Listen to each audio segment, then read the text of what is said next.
Good afternoon, everyone, and welcome to the AFA political webinar. My name is Phil Kewen, and I'm joined with our political strategist, Kerry Chigorowski. Welcome, Kerry.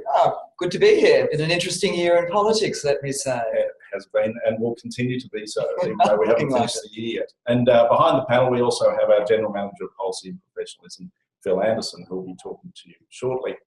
We thought it was timely, given there are so many machinations going on in Canberra, in terms of the dual citizenship and the implications, potential implications there of the by-election, what that would mean in terms of the government, what that would mean in terms of our industry and our profession. And particularly more recently, we've had the Royal Commission into banking and financial services. And so we thought it was opportune to take this time to talk to you about what that means from our perspective, what that means from an advisor's perspective and the financial services profession. So I will go through, we'll go through the Royal Commission into banking and financial services, political context regarding the Royal Commission, dual citizenship and by-elections, what that means, and what we can expect from Canberra in 2018. And I would welcome whoever's got a crystal ball as far as that's concerned. And then we'll just touch on the key relevant legislation that's been passed in 2017 and how that affects us. We will be answering your questions along the way, so please feel free to send through those questions. But to kick us off and to run through exactly what is the Royal Commission, what it means and what the terms of reference, it's my pleasure to hand over to the General Manager of Policy and Professionalism, Phil Anderson. Welcome, Phil. Good afternoon, everyone. We're just catching up with the slides here. So if we can just move forward there to the next 2 slides forward. So after a long period of time, the government opposing the idea of a Royal Commission, on the 30th of November, it all seemed to happen because, first of all, there was an announcement from the banks saying that they were happy to support a Royal Commission. And then a couple of hours later, the Prime Minister and the Treasurer came out and communicated their intent to hold a Royal Commission. So we've got there the slide of the Treasurer making that announcement. The following day, they made a further announcement, which was with respect to Justice Kenneth Hayne, who they have selected to head the Royal Commission. Now, at this stage, what we have is only a draft terms of reference, and it still needs to go through the full formal process. However, let's just quickly go through the terms of reference so we have some context around what it's actually going to have a look at. So if we start there, the Commission is going to inquire into matters, the nature and extent and effect of misconduct. So there's a very strong focus on misconduct. It also talks about conduct, practices, behaviour or business activity that falls below community standards and expectations.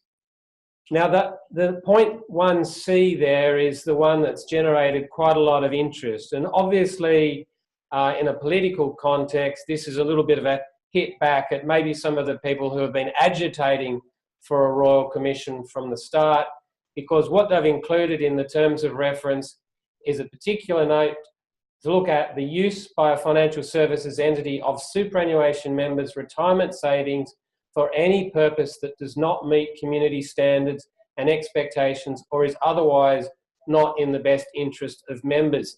So they may well be having a look at the use of members' money for advertising purposes. The conditions also extend to whether any findings are attributable to the particular culture and governance practices of a specific entity or broader cultural or governance practices relating to an industry. And also looking at results from other practices, including risk management, recruitment, and remuneration practices.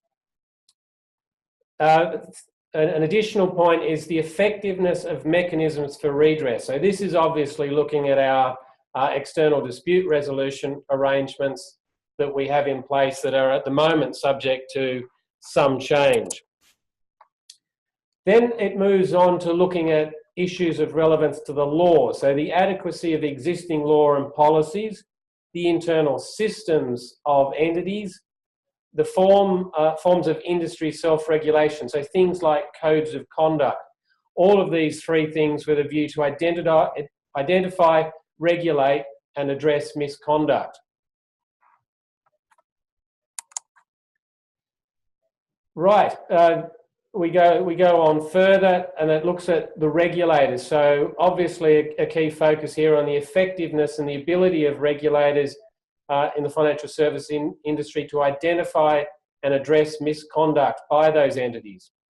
And then as we get towards the end, it's looking at whether any further changes are needed to either the legal framework, practices within entities, or the financial regulators as a means of minimising the likelihood of misconduct.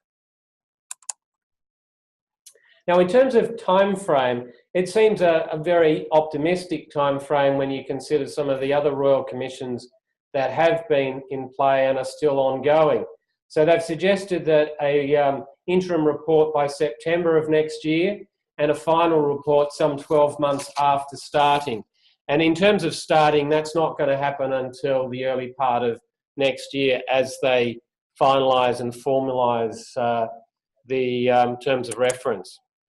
Now, you might have seen throughout those terms of reference a use of the term financial services entity. So this is all with respect to financial services entities. And then the terms of reference go on to define what a financial services entity is. So it includes an ADI, which is a bank, a building society or credit union, a general insurer or a life insurer, and then C is the bit where our sector is most impacted because it talks about AFSLs and authorised reps.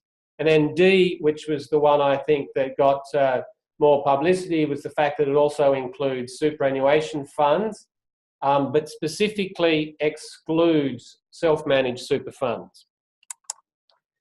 And then on misconduct, this is defined as constitutes an offence against a Commonwealth, state or territory law, is misleading and or deceptive, is a breach of trust or duty or unconscionable conduct, and interestingly, breaches a professional standard or a recognised and widely adopted conduct benchmark. So that's a key summary of the terms of reference. We have an interesting 12 plus months ahead of us, and we will be intrigued to see where this goes, but importantly, we'll track it very closely and keep our members updated as things progress. Thank you, Phil. So, Kerry, welcome again. This has been a long time coming. There's been a lot of focus on the big banks. The opposition has been calling this for some time, and the government has resisted it for some time, saying it's going to take too long, a couple of years, and not achieve anything. But now they've called a Royal Commission, but it's not just into the big banks. What does this mean from a political perspective? Well, I think you need to look at it a little bit historically because, as you quite rightly point out, the government has resisted calling a Royal Commission on the basis that they have implemented change, given ASIC and APRA further powers to actually look at and regulate the financial industry. And they've been claiming all along that those new powers, that they've given them more resources, all of those things means that a Royal Commission isn't necessary. The problem the government had was that there were certain members of its own side who started to agitate for a Royal Commission. For example, my good friend Senator John Williams had already voted in the Senate to support a parliamentary inquiry into the banks. So then what happened was you started to get agitation in the lower house as well. You started to get some agitation in the House of Representatives. So with the absence of Barnaby Joyce, and we can talk about dual citizenship in a minute, with the absence of Barnaby Joyce, I suspect there may have been some concern that the opposition may have got the numbers to get up its own inquiry. The good thing about a Royal Commission for the government is that it can set the terms of reference. It can actually determine what it's going to investigate. And clearly their view was that if they were going to have a Royal Commission into the banks who may or may not have cause to answer, they wanted to actually spread the pain. And so they've had some moves, for example, on industry super funds. They've been trying to make industry super funds more accountable to their members, and they see this as an opportunity perhaps to look more closely into those industry super funds, and all super funds, but particularly industry super funds, and work out whether there are things which they can actually say, well, no, that's not appropriate, and we will need to regulate to stop that sort of behaviour. And I appreciate Phil was talking about advertising. I suspect there's more to it than just advertising that they're looking at, but who am I to know? Who am I to know what they may be looking at? So is there a danger that this becomes politicised? I mean, there's a lot of call and probably a lot of argument to investigate certain areas, but this has become very political because you've then got superannuation funds included as well. We've already seen the Minister come out and talk about the cost of advertising in industry funds. I mean, can this be run objectively in such a short time frame? Oh, I think you have to give credit to the Royal Commissioner. I mean, I think the Commissioner is a retired judge who's got, who's well balanced in these things. I mean, there was always concern about Dyson Hayden running a Royal Commission as well, but I think everyone, perhaps not so many in the Labor Party, but I think everyone thinks that he was able to be even-handed in it. So I think you've got to actually have confidence in the quality of the people who are involved in it, particularly the Commissioner, and I think it can be done even-handedly. My bigger concern is the one that Phil has already expressed, and that is it's a pretty tight time frame, and the opportunity of this Royal Commission, I'll be interested to see how they manage it, but the problem the Royal Commission will have, in my view, is that everybody will want to tell their story. Everybody who's had a bad story will want to have an opportunity to put it on the public record. And we know already, they're already in the public arena. There's lots of bad stories that the banks particularly have had to deal with. So whether the Royal Commissioner will allow those people to rehash their stories, or will call for people who haven't had a chance publicly to talk and have them take up a lot of time, and if that's the case, this could go on for a long, long time. Because that is the danger, isn't it? That it is now everyone's opportunity to voice. That could be something extremely grave, or it could be something minor. So the government has always said that one of the reasons they were resisting was that this was going to turn into a bank bashing exercise. Again, quality of the Commissioner, I think, will ensure that there's a fair and reasonable opportunity for the public to have their case, to state their case, and equally a fair and reasonable opportunity for the banks to be able to respond. But at this stage, we don't know how many days they're going to be sitting. We don't know how they're going to be taking submissions. All of that stuff, I think, is yet to be determined. Now, Phil talked about the terms of reference. We know that advice is covered under the terms of reference, and our strong recommendation is the fact that our profession has been through significant change, and we're still on the journey of significant change with professional standards. Life insurance framework hasn't even come into force yet. FOFA still hasn't washed through in full effect. So advice is covered in the terms of reference.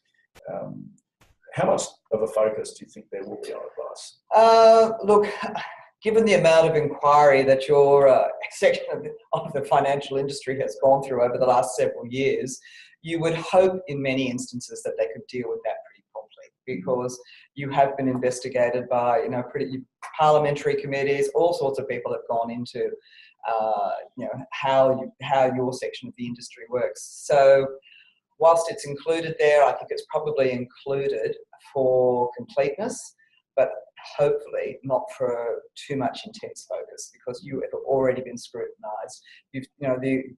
Your organisation, other organisations, indeed the big corporates have all worked with the government to set up a framework on all the things that you've spoken about: FOFA, life insurance, professional standards. That's being worked through at the moment. So you would hate to think that something like this would disrupt what's already happened, or indeed put on hold too much of what's already ongoing at the moment. And it seems, if anything, as the focus is more on, I guess, the culture of the institutional level.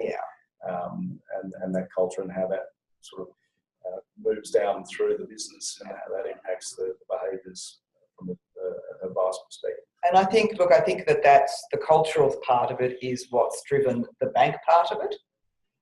And clearly you're being caught up in that. But I think, the reality is that advisors and their organisations can say that over the last several years, there has been significant cultural change. So I wouldn't be too concerned about it, but certainly if I was sitting in the CEO's offices of any of the big four, I'd be concerned about being able to front a commission like this and produce evidence of how the culture has been changing over the last several years. I think that's going to be the challenge for them.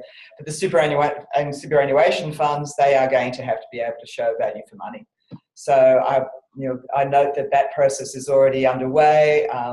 Host Plus are out there explaining the reason why they are involved in sports sponsorship is because lots of their members are involved in sport and delivery of sport. So for them, they're claiming that this is an opportunity for them to market to the people who are either within their fund now or who want to they want to come into their fund. So there'll be a lot of those sorts of discussions going on in front of the Commissioner. Maybe if I can just add that we've seen a number of inquiries going back to the Ripoll inquiry in 2009 that I guess was based off Storm and some of those GFC-related scandals. We've seen other inquiries have a look at agribusiness managed investment schemes. We've seen PJC inquiry into ASIC and Commonwealth financial planning. We've seen more recently the life insurance inquiry that the PJC have been running. That's just a fraction of what we've seen. So you would have to hope that most of the negative stories that relate to financial advice have come out by now. However, if it does run down the track of looking in detail and interviewing hearings with extensive number of impacted individuals, you would hope they wouldn't regurgitate what has already come out. So that's the vulnerability that we have. So I think that the best thing you could do, Phil, would be to produce all those reports and all the recommendations from them and all the actions that have arisen from those recommendations and send them to the Commissioner and say, this is what we're doing already. I know he'll have a lot to read, but it's probably not a bad idea if he has some understanding of how much inquiry has gone into this, into financial services industry and your advising industry. And for those who joined us late, I didn't ask that question or make that statement without moving my lips. We actually have Phil Anderson behind the camera as well. So I guess the other question is, so the terms of reference are being set. There potentially could be a change in government before this Royal Commission is finished. Could be. I would be surprised if we went to an election. Well, maybe if the May budget is so fabulous, then the government might decide to take an advantage of it and go to an election. But let's wait and see. There's a lot of things we're going to talk about which will affect that decision, I suspect.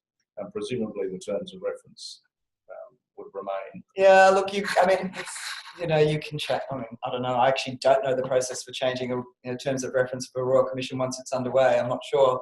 Not seen too many the way that's happened. So let's move on to the potentiality of an election. So we've seen. Or do we have questions on the Royal Commission at this stage, Phil? We've got one question from Darryl LeBroy, but it's not so much directly about the Royal Commission. He asks about when we go to Canberra and meet politicians, do we ask whether they have a financial advisor? And if you ask this question and they say no, do you then ask why they chose not to see an advisor? So Phil and Chika, that's an easy one for us. Well, you go ahead. That's a great question, Darryl. It is one of the first questions that we actually ask. Do you have an advisor, or have you ever seen an advisor? And the answer sometimes is yes. Sometimes because it's one of their constituents and it's come to see them, and sometimes because they've sought advice. But the offer we have made each time the answer is no, is that we would introduce them to an AFA member who is in their electorate and is more than happy to meet with them and take them through the process and explain to them exactly and articulate exactly what an advisor does.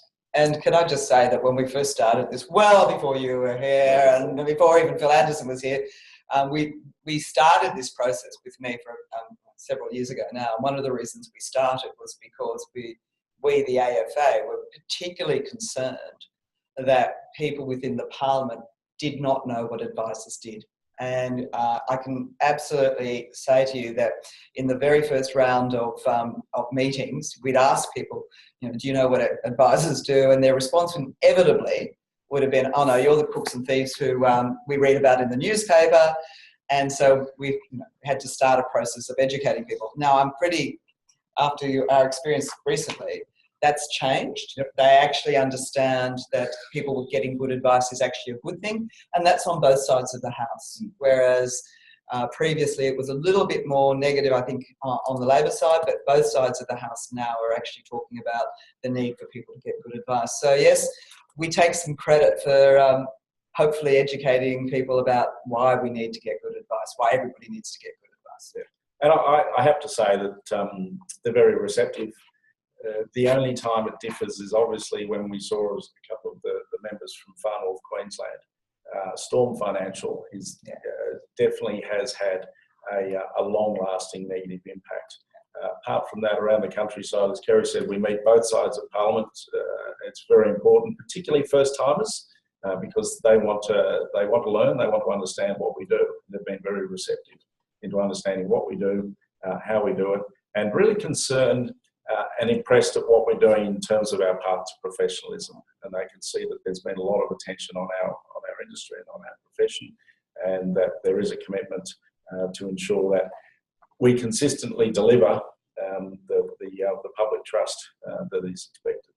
Mm-hmm. So I guess we very much encourage anyone who does have a question to put it forward, and we'll introduce those as we progress through the webinar. But back to talk about dual citizenship and by-elections.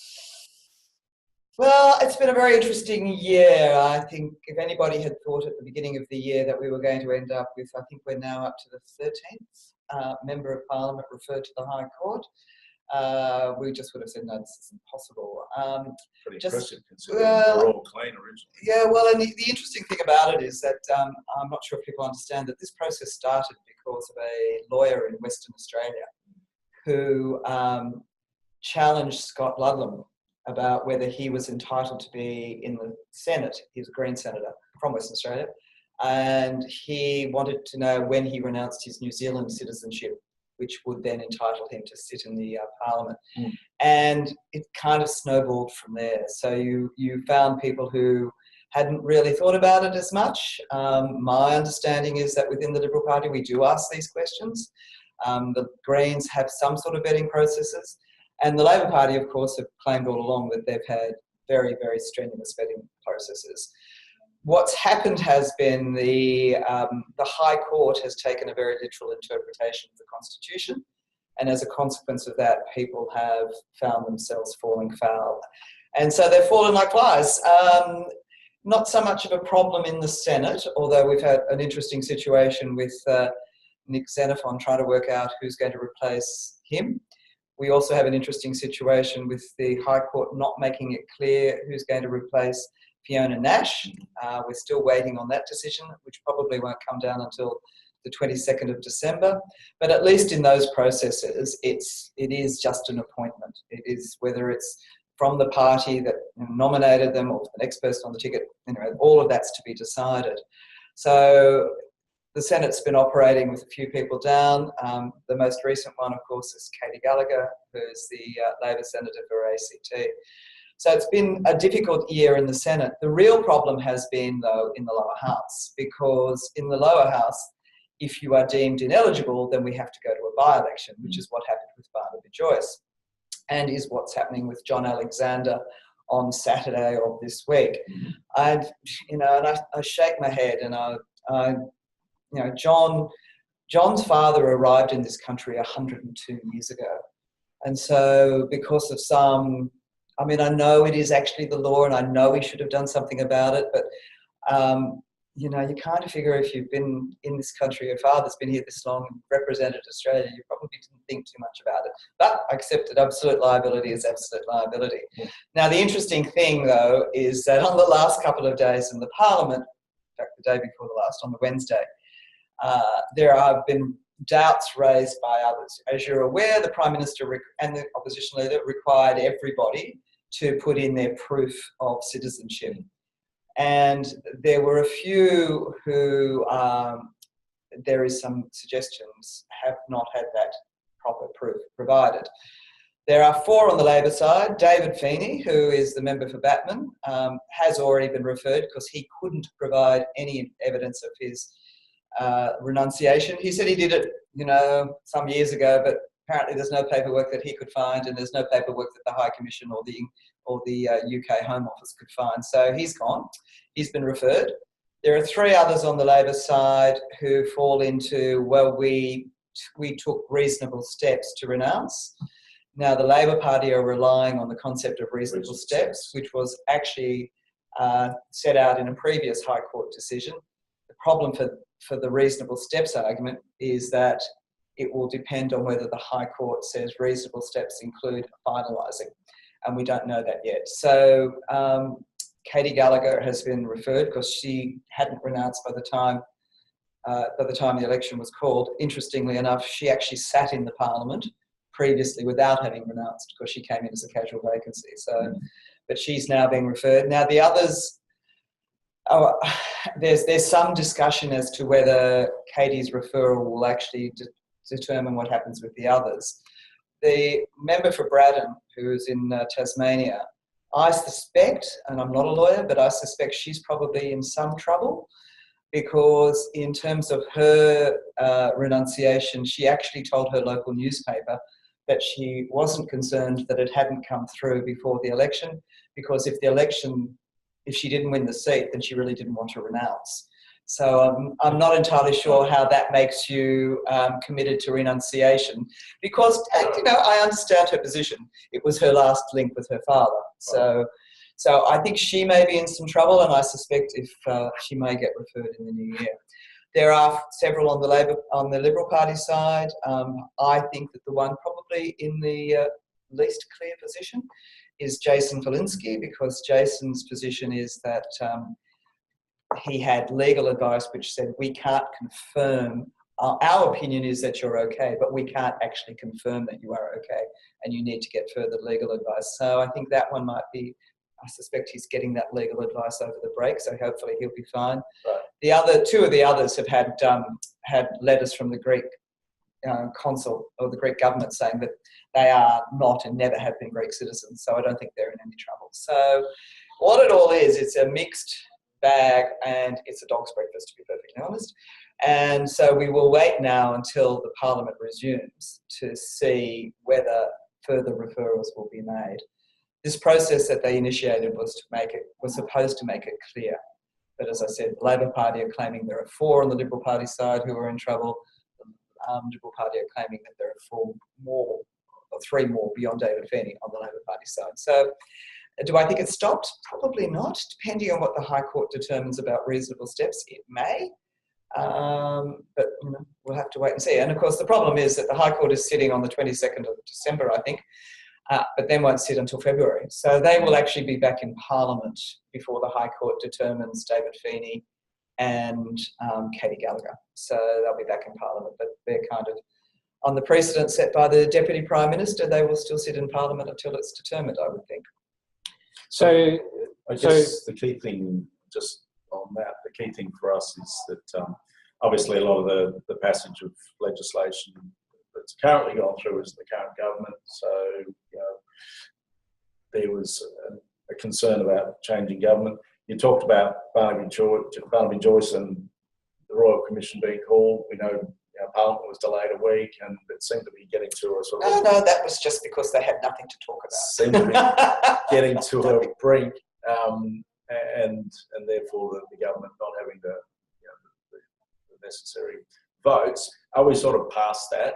I mean, I guess the key thing from our point of view is that is there any risk of anything now impacting, or is it just going to wash its way through? No, well, we have the by-election on Saturday, and so if the government loses the by-election and John Alexander is replaced by Christina Keneally, then they will be effectively a minority government because they won't have a majority on the floor. They will then have to rely on the crossbench, and that isn't too big an issue because some of the crossbench have already indicated, like Cathy McGowan, for example, have indicated that she will guarantee confidence in supply because effectively the coalition won more seats, so she'll guarantee that. What it does mean, though, is that every single piece of legislation will be negotiated in exactly the same way that when Julia Gillard was Prime Minister, she had to negotiate with the crossbench. So too will Malcolm Turnbull, if it gets to that. Now, do I think we will lose that by-election? It's pretty tight. I mean, the polling today suggests that it's 50-50, which is where it started. It started at 50-50 when Christina was announced as the candidate. The coalition pulled it back a bit, my understanding is, and now it's gone back to 50-50. So it's kind of line ball. The things in favour of the coalition winning that by-election, there is no, from people on the ground, I've spoken to people out there, there's no anger at John for causing the by-election. Because, as I just said, 102 years here, no one, everyone says this just doesn't pass the pub test. He shouldn't have had to go through this, right? So there's no anger at him. And by-elections reflect both anger at a government and also anger at the person who's caused it. Because usually they've gone off and, dare I say, got some fantastic new job elsewhere where they're doing lots of other things. So that, I don't think, will play into it. Is the anger at the government going to play into it? Yes, well, that will. But having said that, the government ended on a pretty good note. They've had a pretty good last week. Fortunately for me, I sat in the gallery when the same-sex marriage bill was passed, and I think that was a good high because Malcolm Turnbull quite rightly can claim that he and his government have delivered significant social change. So now how does that play out in Bennelong? Bennelong was 50-50. It was pretty conservative in terms of its vote. I think just over the 50% voted for it. So yeah, look, there's a lot of things playing in Bennelong at the moment. I think there's reporting in the paper today that Bill Shorten being in the electorate a lot hasn't necessarily helped Christina. But we'll see. They're talking about him being again there today, so he obviously thinks it's working. Well, being a Bennelong person myself, I've never seen more of John Alexander. I haven't seen Bill Shorten or Christina, but I'm pretty sure that the Prime Minister wouldn't have been down east with more had there not been such a resounding victory for Barnaby Joyce. But I think it's going to be quite interesting. Did you have a question there, Phil? Yeah, we do have two questions. There's one going back to the issue of the Royal Commission. This may be a bit difficult to answer, but it's what are your thoughts about financial advisors giving evidence at the Royal Commission where they've observed unconscionable conduct by an institution? My answer to that is you need to think about how that reflects on your business and whether that's a good thing or a bad thing. I would be more inclined, my view would be that if you've got clients who are prepared to do that and you can help them, that perhaps that's probably more powerful. But I'm not going to make that call. I suspect that you should bring these guys, talk to them about what you actually want to say. Because the problem with Royal Commissions is that this is all public. It's going to last, it's on the public record. I just think you need to think about the consequences of doing something like that. And that is a risk, isn't it? That the industry turns on itself. Well, you don't want that. And that just becomes an issue that the public look upon the industry as something that's more fighting with itself. So I think you're right. It's got to think about it carefully. Look, if you think that that's a productive way in which you can get that particular institution to acknowledge its mistakes and change, then that might work. But, if it's just you want to get up and have a bitch, I'm not entirely convinced that would work. So good feedback there. Seek advice before progressing with that. So next question is back to the issue of dual citizenship from Paul Forbes. Why can't politicians simply confirm in writing when they enter Parliament that they denounce any rights to any other citizenship? Well, that's actually on the form. They do. That's exactly what you're required to do on the form. The form actually says, and it quotes the section. So the issue, I think, is that people have not understood either the changes in citizenship laws elsewhere in the world. For example, the ridiculous example of Josh Frydenberg. There is no way on earth that Josh would have thought that his family was entitled to or would want Hungarian citizenship because, you know, his family were in the ghetto in Budapest. They arrived in this country as being stateless. Now, I'm not a constitutional lawyer in Hungary, but apparently Hungary changed the law back sometime in the 50s, which then gave him that entitlement also, you know, they're claiming. But, you know, you would... How much checking do I need to do?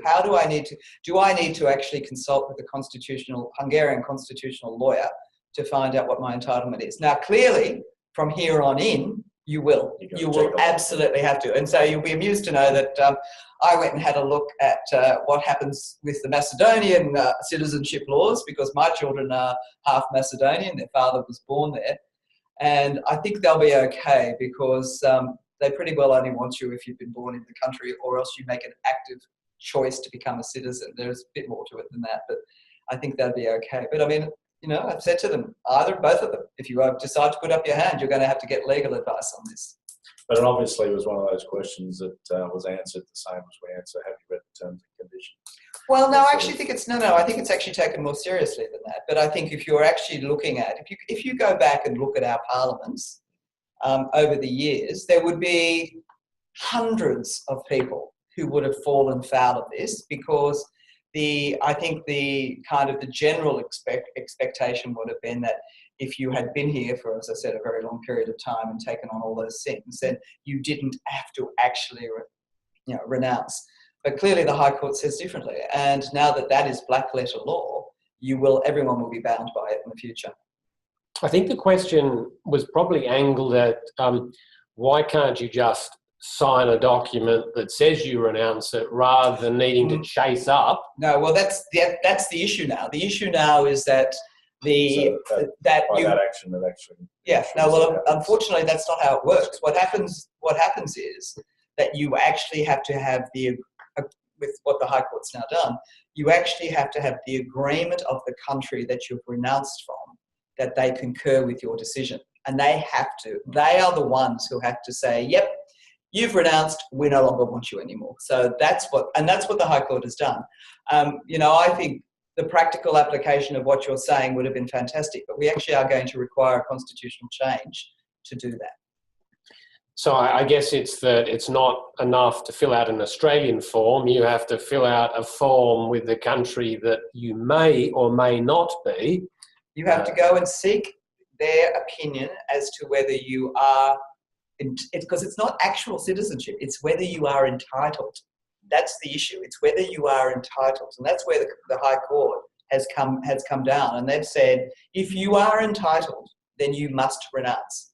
So what happened with Nick Xenophon was he'd renounced the Maltese side. Oh no, he'd renounced one part of it. Cyprus? Cyprus, yes. He'd renounced one part of it, but then there was a question of whether he was entitled because it was still a British protectorate. And they said, no, he wasn't entitled because that was too far. That was too long ago. I think that's how they did with him.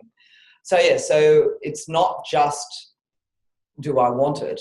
It's, I actually have to reject it and any entitlement, which I think is, look, I get it, it's black letter law, but I do think it's, you know, as I said, if you actually went back and had a look at all the people in the parliament.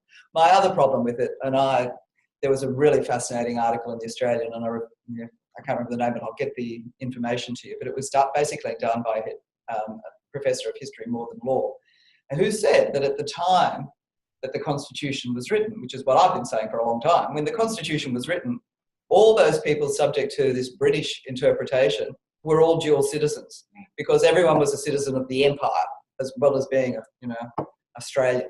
So anyway, it's very annoying. Now that might lead into the next question, which is it simply an archaic and bad law that needs to be changed? It's unfortunately the Constitution. And we know that the provisions of the Constitution can only be changed by a referendum. And I'm fascinated by reading the commentary, the blogs, every time this comes up, because I am not convinced that a referendum supported by both sides of the House would actually get up, because a lot of people out there are particularly concerned about dual allegiances. Now, we've seen a bit of that in the last few days. We can touch on that if you like. But I mean, that's been the concern. The concern is, well, why should you have an allegiance to, or a possible allegiance to another country? And the people like John Alexander, Katie Gallagher, all of those people would say to you, we have no allegiance to anything other than Australia. But changing the constitution to allow the circumstance where you could have that entitlement will raise the issue of, all right, so if you want to hold on to that, are you 100% fair dinkum, or do you still have an allegiance elsewhere? So it can only be changed by referendum, and I suspect that won't happen. And I guess that's one thing that is the differentiator, is that you have an allegiance, as opposed to the majority of people think, well, we're in a multicultural society. Where we are in Sydney, 30% of people in Sydney weren't born in Australia. So, we are a different society, but what you're saying is about that allegiance, and therefore. Yeah, and unfortunately, as I said, if it was an allegiance which you actively had to pursue, and therefore you were disqualified, then that might be one thing, but it's actually not. I mean, for example, I go back to my children. When my children were growing up, my son was very excited when the former Republic of Yugoslavia fell apart, because then there was a Macedonian team in the Olympics, so he could cheer for the Australians and he could cheer for the Macedonians. Not a lot of joy winning anything with the Macedonians, but at least it gave them. They used to have a basketball team, or they usually had a basketball team. Yeah. But if you ask my son, what are you? He's dinky-die Australian, but he doesn't mind cheering for the Macedonians every now and then. So, and that I think is how most people see it. You and I mean, I'm fifth generation on either side, so I don't have any allegiance or alliance or anything with anybody else. But I actually understand people who have, family members still over there, that they don't want to disavow their love for their country. But under this, they have to make sure they've renounced any possibility that they can, take out citizenship of that country. And I guess what we've seen is very different scenarios. So you've got people who've been born overseas, and then you've got people like Barnaby Joyce, who was born in Australia. It's just that his father was born in New Zealand, and because his father was born in New Zealand, he inherited a right to claim it should he choose to at a point in the future. That's right. That's where it becomes an entitlement, not an actual. If you were silly enough to actually take out citizenship of another country, then you should be excluded. But it doesn't even go to that. It's all about whether you are entitled to put your hand up for it. So we've got the by-election coming up on Saturday. There's more twists and turns yet. What does next year hold for us? Well, look, just quickly on that. As I said, the by-election will be pretty critical, because if the government loses that seat, it just makes life in the parliament more difficult. It doesn't make it impossible, but it makes it more difficult. The more interesting question would be if some of the people I referred to earlier. For example, we also have a reference or a potential reference for the member for Mayo, which is she's a Xenophon lady. If she was to be referred, then the government might see that as an opportunity, because that Mayo was a Liberal seat. So it, a lot of it will depend on what happens to those referrals in the new year as to whether the government actually, gets a better position or not. Assuming that let's assume two scenarios. Assuming that the government does hold on to Bennelong, which I'm keeping my fingers crossed, because I'd really like to see John. I think John's a really decent individual. Not that I dislike Christina, but I do think John's a really good man, and I think he does work pretty hard for the people of this country. So assuming he wins, so it's kind of business as usual, because we're back to where we are now. The government has had a pretty rough year in terms of some of its legislation, but as I said, the same-sex marriage has given them a fillip. They'll see that as a positive bounce for them moving forward. The Labor Party, so they feel a coalition feels as if they've ended pretty well on a high note, and particularly if they win that by-election. Labor Party have had a few difficult weeks. The dual citizenship stuff has played out with some difficulty for them, because they were so adamant that they had no one affected. So they've got a little bit of, reputational damage there. And I think that's reflecting on Bill Shorten a bit, and also on Tony Burke as the leader of opposition business, who both of them were adamant that there would be no one referred. And they've already had one, they've had two. So we'll see what happens. But, the other thing is, and I quite like Sam Dastyari as an individual, but I think Phil went to his book launch. Oh, how funny. How was that? Good. It was very entertaining, because Christina Keneally was there, and they did a panel session. Right. Well, and Sam's, I think, Sam's got a lot of qualities, but clearly the Labor Party have felt that he's a bit of a liability, and so he's had to move on. So they haven't ended the year as confidently as I think they started. So what that means, and all of that is important in terms of the dynamic of the House, because when you're on the up, keeping your troops motivated, keeping them happy, that's really important, and particularly when the numbers are tight. So I think the Prime Minister will come back next year feeling as if he's had a good end of the year.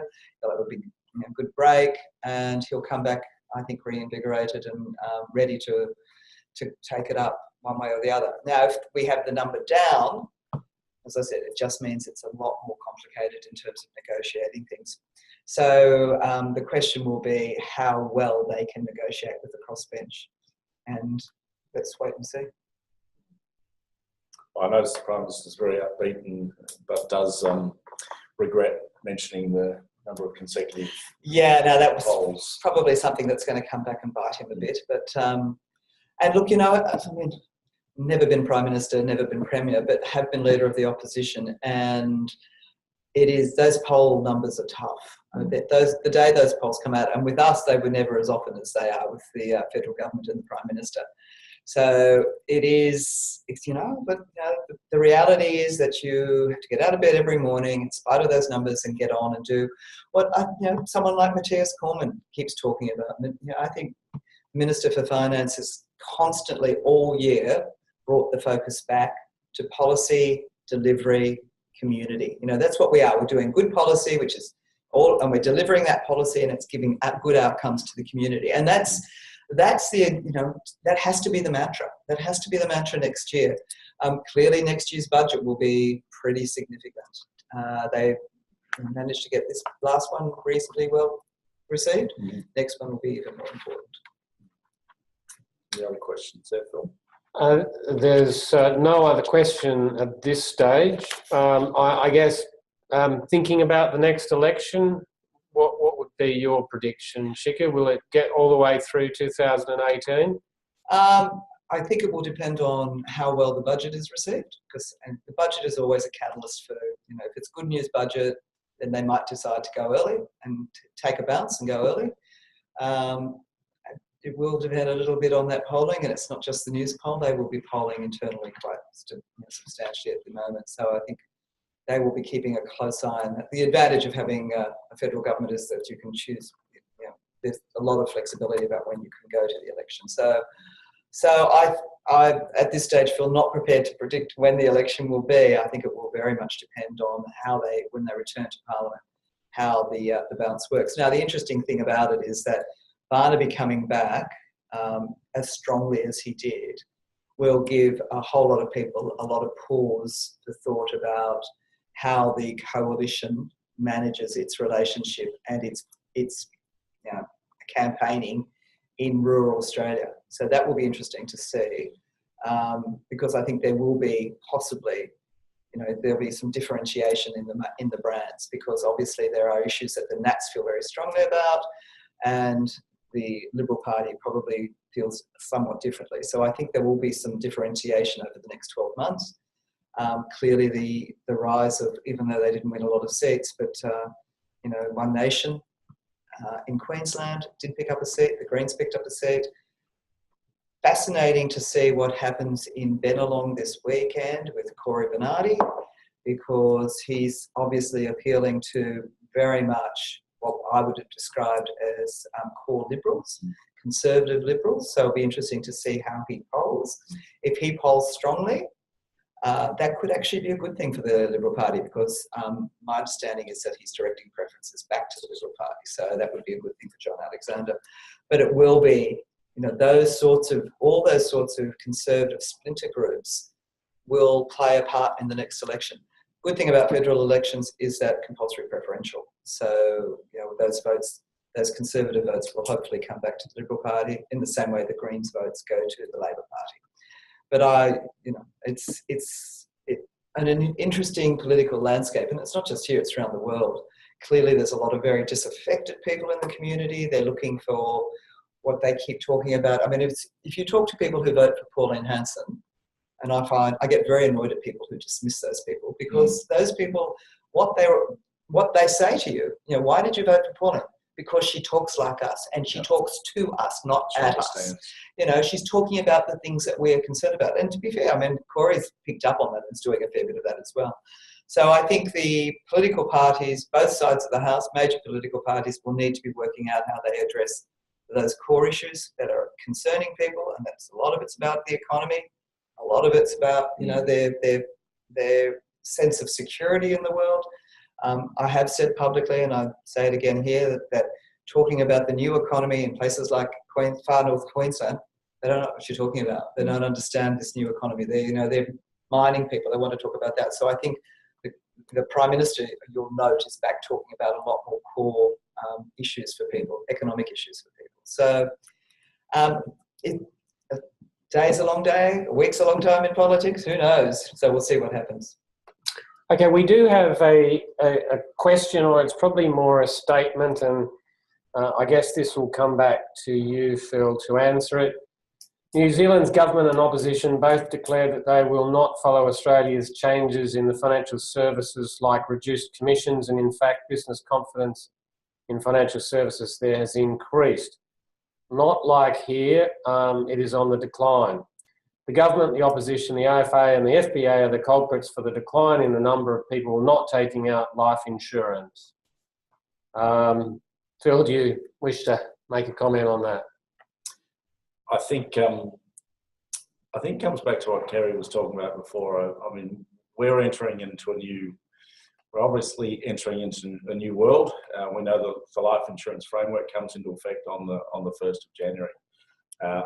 This obviously has been a very emotional issue for a number in our profession. It is regulating remuneration, so there's no doubt it's a sensitive issue.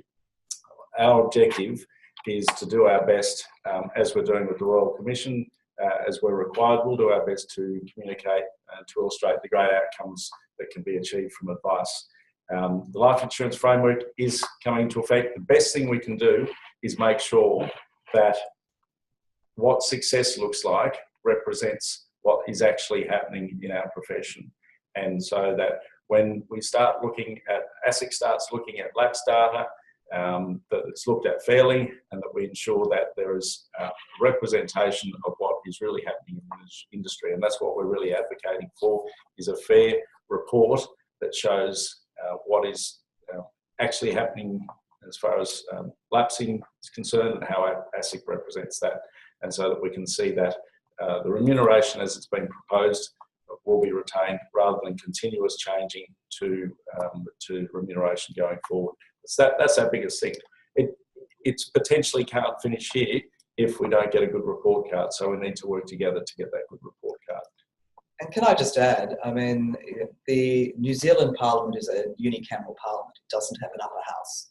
So you don't have to deal with a recalcitrant Senate.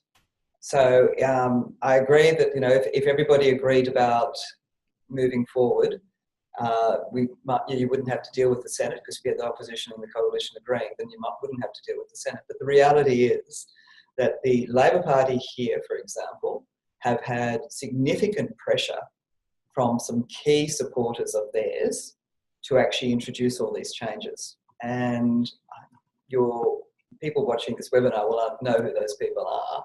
But they include, for example, I mean, Choice have been one of the, have been one of the groups pushing very hard to actually get rid of commissions altogether. So the Labor Party here have had to work out a way in which they could compromise with those out there in industry who would, as I said, get rid of everything, with trying to work with advisors and making sure that, one, that they continue to have a living, and two, that they're in a position to provide that advice and people continue to get insurance. And, you know, I sat in a meeting, and I'm not sure if you were there, Phil Anderson, but you definitely weren't, Phil Pugin. But I sat in a meeting where Nick Xenophon made the comment, I don't understand why you have to charge anything for this. It's just a computer program. You fill in the blanks and it should be a $300 job. So part of trying to get them to understand the importance of advice and how it's actually provided has been an ongoing thing over the last several years. So when you've got those sorts of attitudes, aligned with particularly the Labor Party, who, as I said, I think the Labor Party came a long way in that debate. I absolutely think they came a long way. I think that they were originally going to push for 20. And I think where they've ended up has actually been a compromise for them with their supporters. So I absolutely understand how people are concerned about it, and I appreciate that this has impacted significantly on a lot of businesses. But the alternative would have been either 0 or 20, is my view. We got an interesting comment from Darryl LeBroy, who I think has got quite a bit of experience with trying to advocate and influence for advice. New Zealand didn't have the scandals we had in financial planning, and they don't have industry funds, was his statement.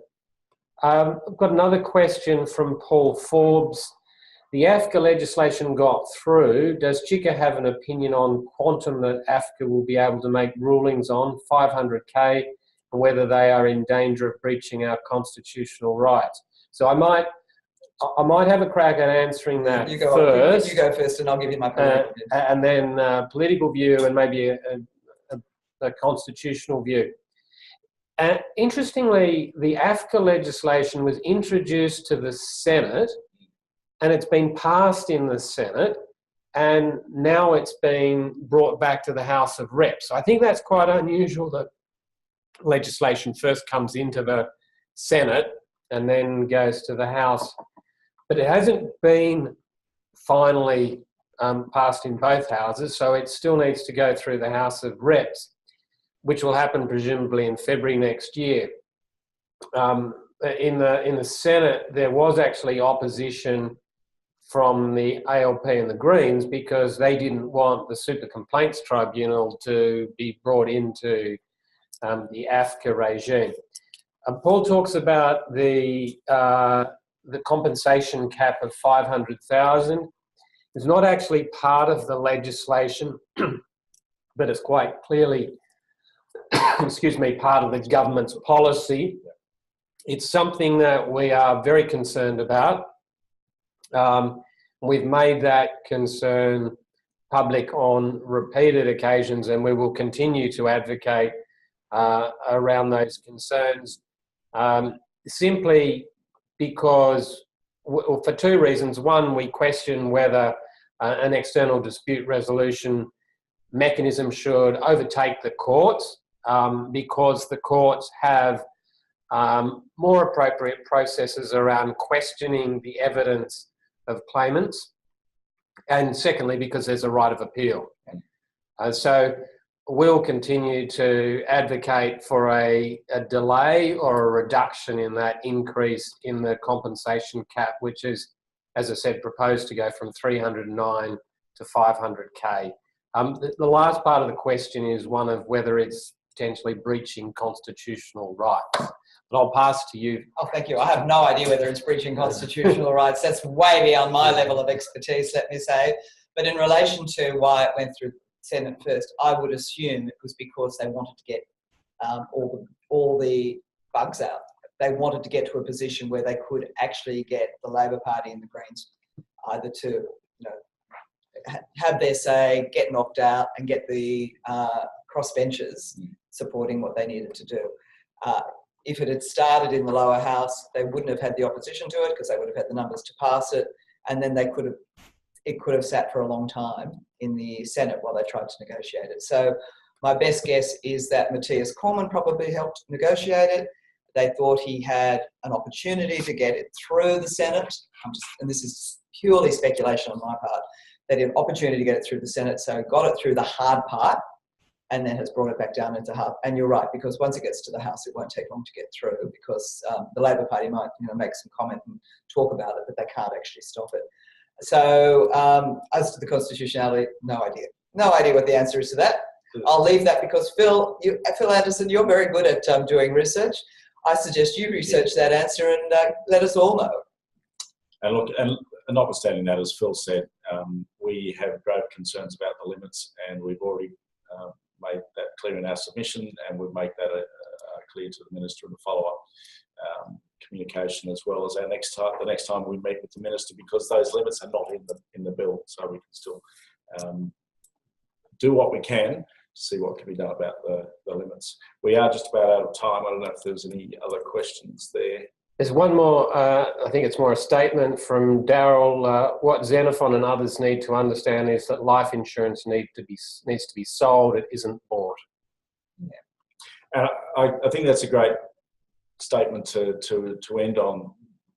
I mean, very quickly, there are a number of legislative reforms that came through this year, the life insurance framework, professional standards, obviously has started that pathway, and we've got ASIC funding that started on the 1st of July. So there are a number of things. We are advocating on behalf of advisors, on behalf of our members, a number of areas, and Phil's going to do a policy update shortly because there are a number of things that we do need to gain representation on. The thing we would like to finish on is the fact that we will continue to advocate for the value of advice. As I said before, whenever we meet, and we didn't make our last trip, because Kerry, as you advised, no one would be giving us the time of day in that last week of Parliament. In fact, we would have been there the week before and no one was there. Exactly. But we will continue to advocate for the value of advice. The more we can educate each of those individuals, the more they're empowered to make decisions for themselves as opposed to follow party lines. And that's one of the key things that we want to impress upon them. So I'd also impress upon you, if you do have a relationship with your local member, or if you don't, to start that relationship, because there's no better way. They're happy to talk to their constituents. If you're wanting to talk to them, educate them on the value of what they do, I think that adds to the power of our message. So on that, just like to thank our special guest, Kerry Tkaroski. Thank you so much, Kerry, for joining us and giving us your insights. My pleasure. Thank you behind the panel, Phil Anderson, and of course behind the panel as well, Mel, who no one knows exists, but is there clicking away. And thank you for your time today. And if I don't see you, have a wonderful and warm Merry Christmas. Merry Christmas, everybody.